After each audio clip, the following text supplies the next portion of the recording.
Hi, it's Mike from Mikesunboxing Reviews and How To, and on today's video we're taking a look at the absolutely loaded MSI Z790 Carbon WiFi motherboard. This is from MSI, as you've probably guessed already, using the Z790 chipset, and has got PCI Express Gen 5 splattered around, support for up to 256 gigabytes of RAM, overclocks of the RAM up to 7600 megatransfers per second, or however you want to discuss your DDR5 speeds, megatransfers, megabits, whatever. It can do some pretty stellar speeds. Also, you've got an absolute ton of M.2 slots on here as well for upgrading and additional storage. And you have one of the best VRM solutions on the market with a 19+1+1 105 amp phase VRM. This thing is absolutely nuts and should easily cope with any of the latest and greatest 13th or 14th generation processors. You can use 12th gen as well if you wanted to. I think most people, if you're looking at this, you're looking at those newer high-end processors such as the 13900K, 14900K or KS models if you've got the extra moolah for it. But this looks like an absolutely great board. So we're going to go through today, do an unboxing, see what we actually get inside the box, talk about some of the features, have a quick tour of the motherboard, and then we'll come back at the end with my final thoughts.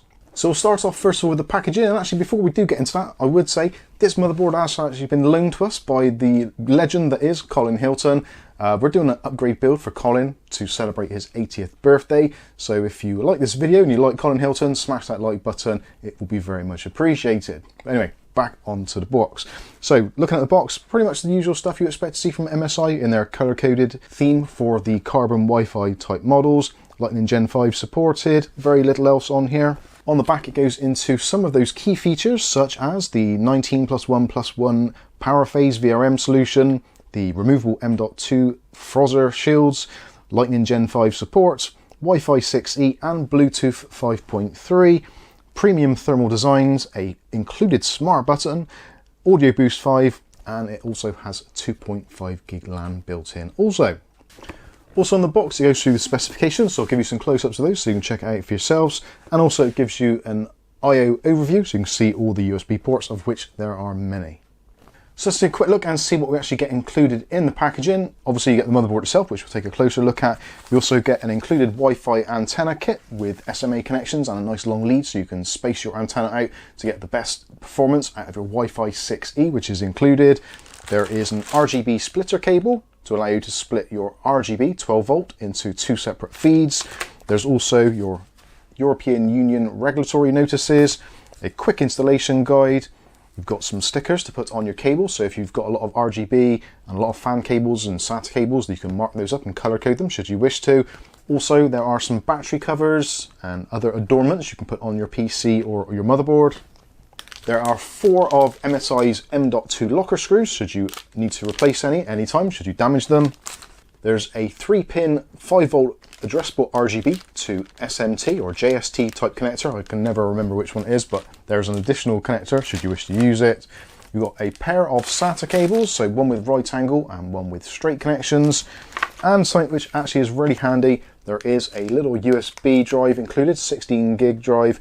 This includes all the drivers, although they are significantly outdated, so I would certainly suggest updating these as soon as possible. But if you're in a pinch and you're installing Windows 10 or Windows 11 and you get to that dreaded point where it says you've got no network connectivity, you can pop in your drive and you can install your Wi-Fi drivers from there should you need to. Also, if you plan on doing a BIOS update, so maybe you're going for a 14th gen processor and you're not entirely sure if the BIOS supports it, then you can always use this drive to perform a BIOS flashback. And with all of that out of the way, let's take a closer look at the motherboard. So as you can see, we've got a little bit of RGB going on here. So there is the MSI Dragon logo there, which illuminates with your addressable RGB. Of course, if you want to, you can turn that off or coordinate it with the rest of your system build, should you want to. You have got as well on the top 2 EPS connectors for the 12 volt EPS for additional power, which potentially you might want to take advantage of, being that this board can consume an absolute ton of power. So we've got the 19+1+1 VRM phase, all of which using 105 amp chokes. This thing is nuts. This is a serious set of VRMs here. So much so actually that I've seen previous reviews of this saying that if you actually leave this in automatic mode with one of the original BIOSes that this board came with, it can actually hamper the performance of high-end processors. So you might want to actually go into the BIOS and limit some of the voltages or maybe the TDPs set that up just to get the most out of your processor. Potentially we'll be seeing that in a follow-up video when we do Colin's build. So slap bang in the middle, we've got our socket LGA 1700. So this is going to be 12th, 13th and 14th gen processor compatible. With these newer designs and the 14th gen boards, 700 series, etc., it's less likely that you're going to need one of the brackets on there to stop the processor from flexing. Potentially you might want to install one, but I found the 700 series to actually be not really needing it at all. So we've got 4 RAM slots here. This is for your DDR5, again supporting up to 256 gigabytes of RAM at up to 7600 mega transfers per second. That is in OC mode, and of course it'll support all the standards below that as well. Do bear in mind there are limitations, so if you put 4 sticks in, then potentially you might not get those kind of stellar speeds. There is information on the MSI website, which I'll link in the video description. Back up to the VRM selection. So the heatsink itself is basically a huge heatsink, finned as well on both sides for the VRM, so that's going to keep nice and cool. Moving along from that, you've got some of your fan and CPU headers, so CPU header and also a pump header. Next to that is something which is really handy to see, and that is your display LED debug. So if you want to, you can use that to debug problems, and it'll go through and give you various things. So if your graphics card isn't working or there's something wrong with the system, this will notify you on this little LED display. And whilst it's in normal use, it will display the CPU temperature, or at least the package temperature, so you can keep an eye on that at a quick visual should you want to, or should you be able to see inside of your PC from wherever you put it.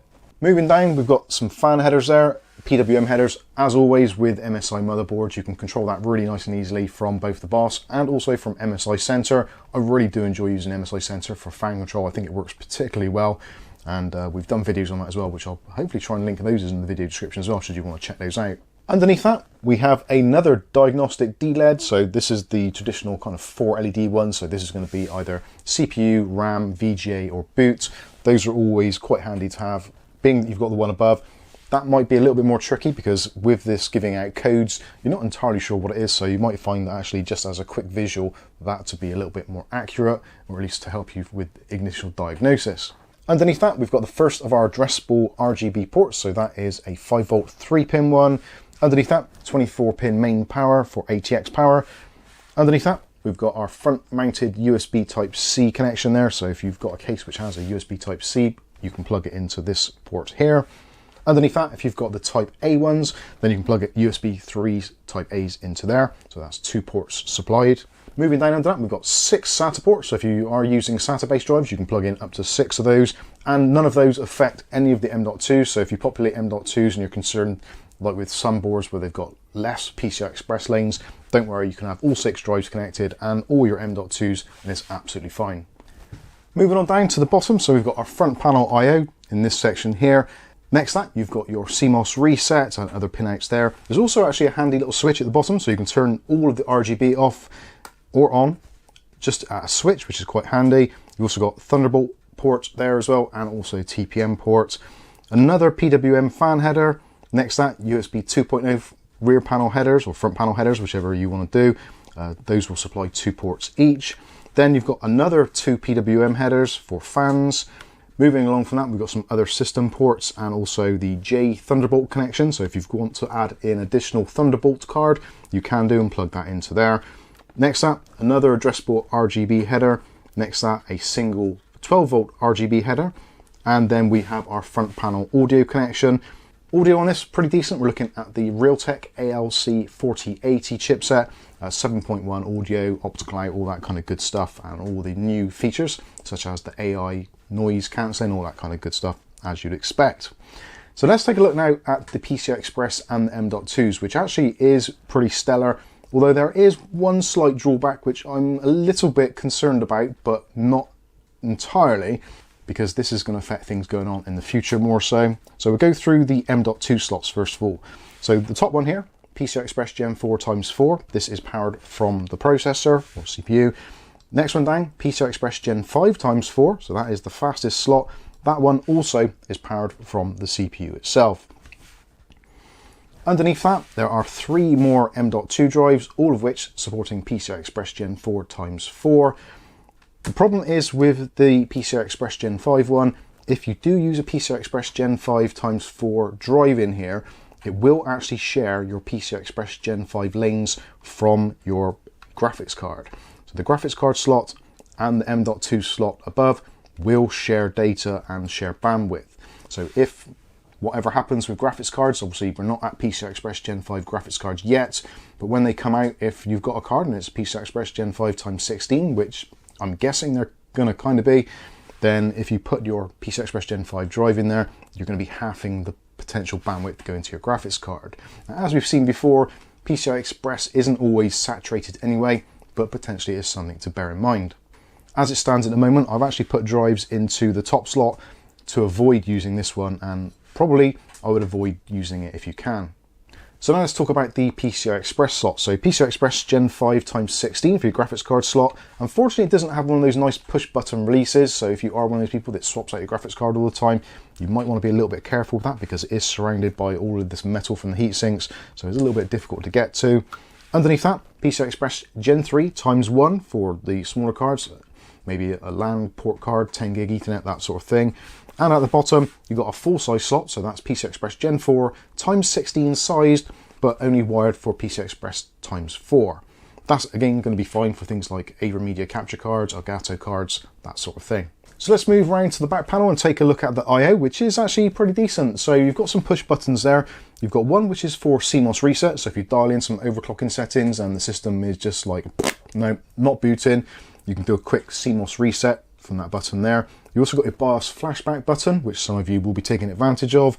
And also you've got the MSI smart button. So the smart button you can actually program in the BIOS to do various different things, such as change your RGB, change your fan speeds, and some other things. It doesn't have the option to turn it on, which I think would have been nice, being that we've got the debug LED at the top there, which is really favoured by overclockers for really tweaking their systems.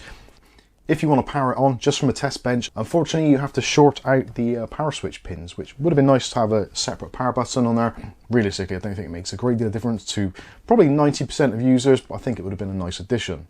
So back to the I/O, so we've got USB 3.0, so we've got two of those. The top one is your BIOS flashback port, as you can see it's highlighted there. You've also got HDMI there, so that's HDMI 2.1 supporting 4K 60Hz. That's going to be useful if you've got a processor with onboard graphics, and again, if you're doing some sort of debugging, diagnosis, quite handy to use that.